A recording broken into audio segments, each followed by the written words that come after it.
कि ओबरा से जीतना और उसमें भी एनडीए का जीतना, जो आज तक एनडीए वहाँ चुनाव नहीं जीता है। प्रकाश चंद्रा एक ऐसा नाम, एक ऐसी शख्सियत जो औरंगाबाद ज़िले में नाम गूंज रहा था, लेकिन एक वर्ग, एक धड़ा यह भी कह रहा था कि चुनाव होगा, प्रकाश चंद्रा चुनाव लड़ेंगे, इस बार भी चुनाव हार जाएंगे। इन सब के बीच में सिटीयोग न्यूज़ ने एक खबर बताई थी कि प्रकाश चंद्रा निश्चित यह चुनाव जीत रहे हैं, प्रकाश चंद्रा जीतेंगे। जो एग्जिट पोल हमने किया था, जहाँ जो सोर्सेस थे, जो सैंपल थे, उसके आधार पर। बाकी नमस्कार, मेरा नाम चंदन भारती है और आप देखना शुरू कर चुके हैं सिटीयोग न्यूज़ से। औरंगाबाद के कुल 6 विधानसभा सीट में तमाम सीटों का रिजल्ट आ गया। 6 में 5 एनडीए के खाते में, 1 गया है महागठबंधन के खाते में। महागठबंधन के खाते में जो सीट गया है वो राजद का है और राजद से अमरेंद्र कुशवाहा गो से विजयी हुए हैं। वहीं पर एक चर्चित नाम, एक व्यक्ति जो लगातार चुनाव में तैयारी करते थे लेकिन अंतिम समय में चुनाव हार जाते थे।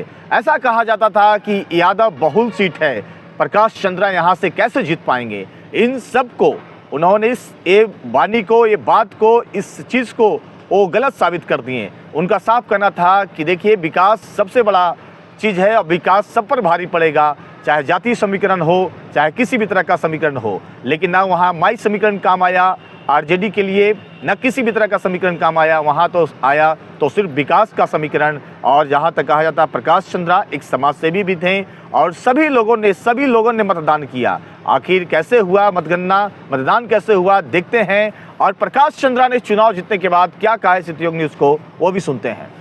चाहिए इसलिए कि ओबरा से जीतना और उसमें भी एनडीए का जीतना, जो आज तक एनडीए वहाँ चुनाव नहीं जीता है। और 2 बार माले तब जीता है जब राष्ट्रीय जनता दल के वोटों का बंटवारा हुआ, 2 दिग्गज यादव लड़े तब जाके जीता।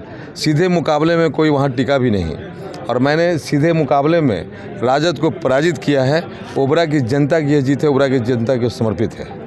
क्या संकल्प लिए हैं? संकल्प मेरा वही है। पहले भी मैं जाति, धर्म और पार्टी से अलग हो करके लोगों के लिए काम करता था। आगे भी मैं न किसी के साथ दलगत भावना या विद्वेष रखूँगा, न किसी के साथ जातीय विद्वेष रखूँगा, न किसी से धर्म का। सबको साथ लेकर के चलूँगा। जनता ने विकास का अवसर दिया है। इसके पहले पार्टी लाइन पर मैंने भले ही वोट मांगा है, लेकिन अब पहले भी मैंने मांगा अपने कामों के आधार पर वोट। मैं पहला प्रत्याशी हूं जो बगैर झंडा का चुनाव लड़ा, बगैर पोस्टर का चुनाव लड़ा, बगैर कहीं किसी पार्टी का नाम लिए बगैर चुनाव लड़ा।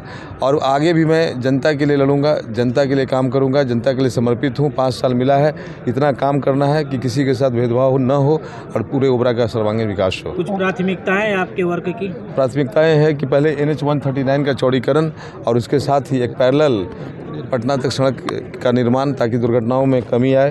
ट्रॉमा सेंटर बनवाना ओबरा या दाऊदनगर में, दुर्घटना होने के बाद लोगों को सुविधाएं आसानी से मिल सके। और तीसरी की बहुत सारी सड़कें हैं जो अव्यवस्थित और ख़राब हो रही हैं, उन सड़कों का पुनर्निर्माण करवाना। जनता को विश्वास में लेकर के, दलगत भावना और पार्टी धर्म की भावना से ऊपर उठ करके सबको साथ लेकर के चलना। ओबरा में जाति पाति की घृणा जो है उसको कम करना, क्योंकि आपने देखा होगा कि ओबरा से हमेशा एक पार्टी विशेष के लोग जीतते हैं, क्योंकि वहाँ जातीय विद्वेष पैदा किया जाता है जानबूझ करके। तो इन सब मानसिकता से ओबरा को बाहर निकालना। ओबरा विधानसभा की जनता को क्या बोलेंगे? आपको जीत, इतनी बड़ी जीत। ओबरा की जनता को धन्यवाद बोलेंगे और बोलेंगे ओबरा की जनता जिंदाबाद।